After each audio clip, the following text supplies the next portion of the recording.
अब यह देश टूटने की कगार पर है और जो लोग बैठा है वह देश को तोड़ने का काम कर रहा है। वही हुआ।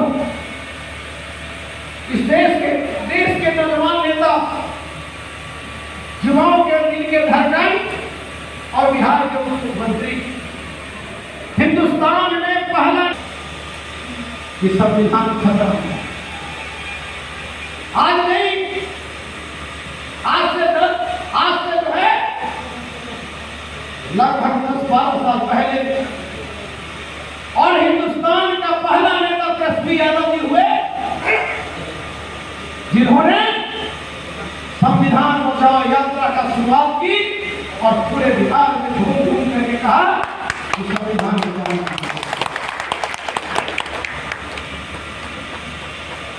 बाबा साहब भीमराव अम्बेडकर साहब ने, इनके बारे में जो परिचर्चाएं चल रही है, इस परिचर्चा पर हमको हमारा तो सब लोगों ने आपको बताया 3 मंत्र हैं। लंदन में पढ़ने गए, देश के प्रथम नागरिक थे हिंदुस्तान का, जो विदेश में उस जमाने में पढ़ने के लिए गए। संविधान का उन्होंने निर्माण किया, संविधान लिखने का काम किया। और बाबा साहब भीमराव अम्बेडकर के परिवार के लोग उस जमाने में कबीर मत को मानते, सब याद रखने की जरूरत है। बाबा साहब भीमराव अम्बेडकर का जो परिवार के लोग थे वो कबीर मत को मानते थे, कबीर मत के उनके परिवार के लोग मानते थे। और जब बाबा साहब भीमराव अम्बेडकर इंग्लिश मीडियम में जब 4था क्लास जब पास किए थे बॉम्बे में, जब वो 4था क्लास पास किए थे तो सामाजिक न्याय के लोगों ने उस समय तो छुआछूत की भावनाएं थी, बड़ी दूरी थी लोगों में। फिर भी सोशल जस्टिस के लोगों ने 4था क्लास में पूरे स्कूल में बाबा साहब अम्बेडकर साहब प्रथम स्थान प्राप्त किया था और सबसे ज्यादा नंबर लाने का काम उन्होंने किया। जब नंबर ज्यादा आया तो सोशल जस्टिस के मानने वाले जो हमारे लोग हैं उन्होंने क्या किया, एक ऑर्गेनाइज किया, एक मीटिंग की और बाबा साहब भीमराव अम्बेडकर साहब को सम्मानित करने का काम। जब सम्मानित हुआ तो बाबा साहब भीमराव अम्बेडकर का उस समय कौन सी की किताबें दी गई, एक किताब से उनको सम्मानित किया गया, वो महात्मा बुद्ध की जीवनी थी, उस किताब से उनको सम्मानित किया गया। इसलिए अधिक तरफ जाना हम नहीं चाहते। हम ये कहना चाहते हैं कि आज के परिवेश में बाबा साहब भीमराव अम्बेडकर का जो विचारधारा है, ये विचारधारा खंडित पड़ा है। बाबा साहब का सोच मारी जा रही है। बाबा साहब के विचार को तोड़ मरोड़ को पेश करने की बात हो रही है। बाबा साहब का संविधान दुर्भाग्य इस देश की नहीं है कि जियो जी बाबा साहब का लिखी हुई संविधान, जिस संविधान पर देश चलता हो, जिस संविधान को महामहिम राष्ट्रपति जी मानते हो, जिस संविधान को देश के प्रधानमंत्री जी मानते हो, जिस संविधान को महामहिम राज्यपाल जी मानते हो, जिस संविधान को मुख्यमंत्री जी मानते हो, जिस संविधान को मंत्री और विधायक और एमपी मानते हो, जिस संविधान को पदाधिकारी और कर्मचारी मानते हो, उस संविधान की प्रतियां आरएसएस वालों की तरफ से देश की दिल्ली में जंतर मंतर पर उसकी प्रतियां जलाई जाती है। इसलिए आपको सचेत करने के लिए आया कि संविधान की प्रतियां जलाई जा रही है। वो कौन लोग हैं? वो वही लोग हैं जो संविधान को मानना नहीं चाहते, संविधान को बदलना चाहते हैं, संविधान को तोड़ मरोड़ को पेश करना चाहते। आपका सवाल आ सकता है, आरक्षण बाबा साहब का दिया हुआ जो आरक्षण था, इस आरक्षण को समाप्त कर दिया गया। आप जब बीजेपी के लोगों के नेता से बात करते हैं, जो दलित उसके नेता है या उसके पिछड़ा नेता है बीजेपी के, उनसे सवाल आप करते हैं कि आरक्षण हमारे, बहन जी कृपया थोड़ा सा नहीं तो फोन क्या आप खाना पर चलते हैं, हम पेट्रोल पर चलते हैं क्या? अगर आपको कोई दिक्कत हो तो प्रशिक्षण में है तो और आप भाषण सुनने के लिए आए, अभी सब नहीं आते। मित्रों, हमारा यह है कि उससे जब पूछिएगा अरे सिकंदर राम जी मुजफ्फरपुर में आए थे तो कह रहे थे कि हमारा आरक्षण खत्म कर दिया, तो आपको क्या बोलेगा? वो गलत बोल रहे हैं, उनको जानकारी नहीं है। आरक्षण कौन हिंदुस्तान में खत्म कर देगा? कौन माई का लाभ खत्म कर देगा? तो आप बोलिएगा कि जवान का बेटा सिकंदर राम मुजफ्फरपुर में कहा है, और एक आदमी के सामने नहीं, हजारों आदमी के सामने कहा है कि ये भारतीय जनता पार्टी जब 2014 के बाद आया तो बाबा साहब का इस देश में संविधान में यह आरक्षण को समाप्त करने का काम किया। क्या किया? सब ध्यान देना, ये नहीं अगर दिएगा तो हमको जवाब आप नहीं दे सकते। सबसे पहला खत्म किया, कोर्ट ऑफ मार्क्स खत्म कर दिया। हमारा प्रमोशन था, प्रमोशन में हमारा आरक्षण था, वो खत्म कर दिया। हमारा उस शिक्षा में 200 रोस्टर था, वो खत्म कर दिया। हमारा बैकलॉग था, उसको खत्म कर दिया। उससे भी नहीं हुआ तो निजीकरण कर दिया, निजीकरण।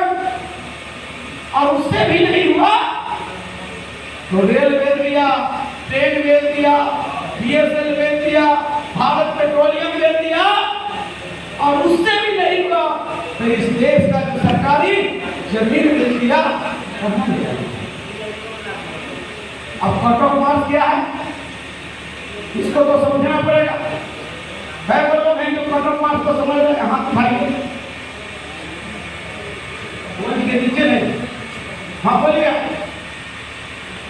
आप बोलिए कट ऑफ मार्क्स क्या है?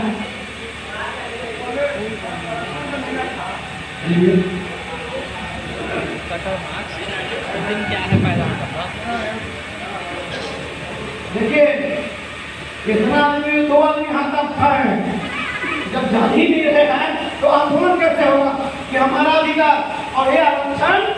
याद रखना मेरे भाइयों कि दलितों का ही नहीं, अति पिछड़ा को भी खत्म किया और पिछड़ा को भी खत्म किया।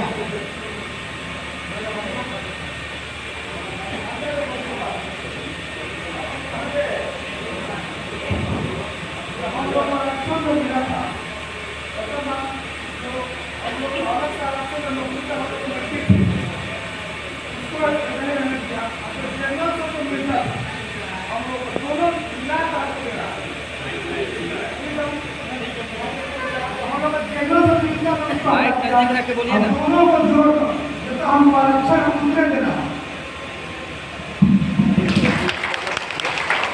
और उसको वेरीफाई कर समझने में दिक्कत हो रही है। कोर्ट ऑफ मार्क्स ध्यान दीजिएगा, मंच पर भी हमारे नेता बैठे हैं। कोर्ट ऑफ मार्क्स 14 के पहले 2014 के पहले मुजफ्फरपुर में 50 मास्टर की बहाली निकला। उसमें 5 को शेड्यूल कास्ट का पद था, एससी का पद था, 5 को। नंबर क्या था? 100 नंबर लाना था, 100 नंबर, जिसमें शेड्यूल कास्ट को 95 नंबर पर पास था और अति पिछड़ा को 97 पर पास था और पिछड़ा को 98 पर पास था और समान वर्ग के जो लोग था उसको 100 नंबर पर पास। क्या हो गया रिफाइन? सबको अलग अलग कैटेगरी था, जिसमें एक उदाहरण है। इसी तरीका का उदाहरण अभी पिछड़ा में भी होगा, इसी तरीका का उदाहरण पिछड़ा में भी होगा और इसी तरीका वर्ग हो तो उसमें 5 से शेड्यूल कास्ट का था उस समय 14 के पहले। अगर उसमें आया तो उसको शेड्यूल कास्ट का लड़का 5 लड़का 100 नंबर लाया। 5 लड़का क्या लाया? 100 नंबर लाया। वो जनरल में चल गया। हो गया ठीक, रिफाइन हुई। वो 5 लड़का शेड्यूल कास्ट का लड़का 5 अगर 100 नंबर लाया वो जनरल में चला गया। और 5 लड़का 96-97 लाया वो उसका सुरक्षित सीट था उसमें चला गया। है वो सीट हुआ 10। आपको था कितना? 5। तो ये 2014 के पहले अगर आप सुरक्षित सीट को पार करते थे तो जनरल में चले जाते थे। आज 2014 के बाद ये देश चलाने वाले बेईमान ने कहा कि नहीं, आपको फॉर्म भरने के समय कैटेगरी लगा दिया, या आप एससी हैं, या आप ईबीसी हैं, या आप ओबीसी हैं, आपको कैटेगरी लगा दिया। अगर आप एससी हैं, 5 सीट है और 15 लाख का 100 नंबर लिया है, उसको एससी वाले मात्र 5 पर जाना पड़ेगा, क्योंकि कहा कि इतना ही सीट तुम्हारे लिए सुरक्षित है, इसलिए तुमको ज्यादा हम नहीं देंगे। एक ताकत को खत्म किया और हम लोगों इसके लिए केसरी जी चिंतित है और अम्बेडकर पर चर्चा की बात होनी चाहिए। ये समझने की जरूरत है ना। ये जो प्रक्रिया में आपको कलम और कॉपी दिया गया, इसको ये चीज को समझने की जरूरत है। आज देश में आंदोलन क्यों नहीं हो रहा? आप इतने लोग हमारे नेता बैठे हैं और एक बार 2 व्यक्ति ने हाथ उठाया कि कोर्ट ऑफ मार्च जाते हैं, कैसे समझ में आएगा? प्रमोशन में आरक्षण, पहले प्रमोशन में जो आरक्षण था वो आरक्षण क्या था? प्रमोशन लेने के लिए परीक्षा नहीं देना पड़ता था।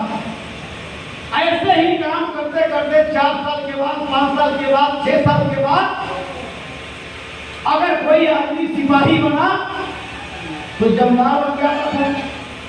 जो जमदार बना वो दरोगा बन जाता था। दरोगा बना इंस्पेक्टर बन जाता था। इंस्पेक्टर बना वो कहेगा मतलब आपको कहेगी डीएसपी बन जाता था। लेकिन अब क्या किया? 14 के बाद आपको परीक्षा देना पड़ेगा। पंडित जी का बेटा को भी 100 नंबर लाना है और चमार का बेटा को भी 100 नंबर लाया है। क्या आरक्षण है? खत्म हुआ?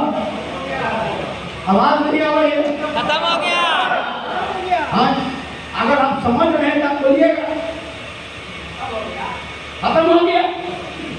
और आप हाथ पे हाथ रख के हम लोग बैठे हैं। तो आज के डेट में बैकलॉग हमारा था 14 के पहले कि अगर मुजफ्फरपुर में अगर 100 मास्टर की बहाली आई, मुजफ्फरपुर में 100 मास्टर की बहाली आई 14 के पहले, नियम और कानून से 50 को हुआ, 50 को बच जाता था तो रिजर्व रहता था। अगला बार अगर 100 को आया तो उसमें 50 को ऐड कर दिया जाता था। 150 की वैकेंसी होती थी। 14 के बाद कहा अब ऐसा नहीं होगा। अब ऐसा नहीं होगा। क्या होगा? 50 100 के बहाली हुआ, 50 को हुआ, 50 को बचा, उसको हम जनरल का काम करेंगे। ये ताकत को खत्म किया, इसलिए मैं आपके बीच करूंगा। ये समझने की जरूरत है। बाबा साहब भीमराव अम्बेडकर साहब का जो संविधान है, क्या उसमें खतरा नहीं हुआ? क्या बाबा साहब का दिया हुआ प्रसाद रूपी आरक्षण समाप्त नहीं किया गया? समाप्त किया गया। आरक्षण वो शक्ति है, आरक्षण वो ताकत है कि आरक्षण अगर है, आज आरक्षण नहीं होता तो मेरे जैसे चमार का बेटा सिकंदर राम मंत्री और विधायक होता। अगर आरक्षण नहीं होता तो हमारे जो पंडित जी जो अध्यक्ष हैं वो आज मुखिया बन गए हैं। मुखिया बन पाते क्या? आज के डेट में बाबा साहब का दिया हुआ प्रसाद रूपी कि आज के डेट में अगर आरक्षण का कृपा है मेरे मित्रों कि जवान प्रसाद गोभी वीरेंद्र होलकर कोई भी आज मुखिया सरपंच जिला परिषद का सदस्य और मंत्री और विधायक होने का काम किया तो आरक्षण का कृपा है। ये आरक्षण को खत्म करने का काम किया है।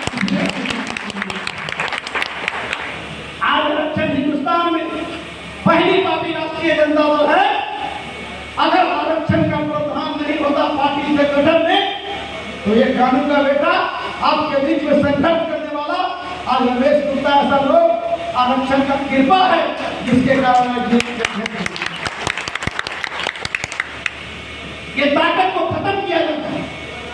इस पर चिंतन और मंथन हमारे नेता तेजस्वी यादव ने किया और बिहार के तमाम लोगों को घुमा घुमा करके और लोगों को बताया जा रहा है हम लोगों में कमी है, हम लोग नहीं समझ पा रहे हैं।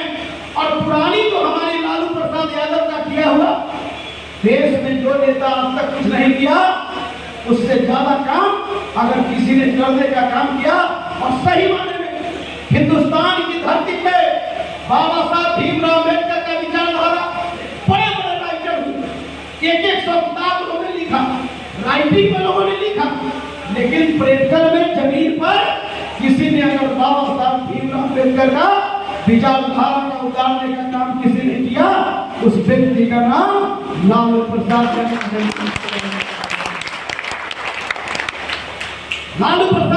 जैसे लोग सामाजिक और समरसता ला करके और उन्होंने किया। आज आरक्षण की क्या स्थिति बन गई। जो मैं पहले आरक्षण पर जा रहा था, अब बताइए इस देश में क्या हो गया। 85% जिसकी संख्या है उसको मिल रहा है 50%। 85% जिसकी आबादी है उसको मिल रहा है 49%।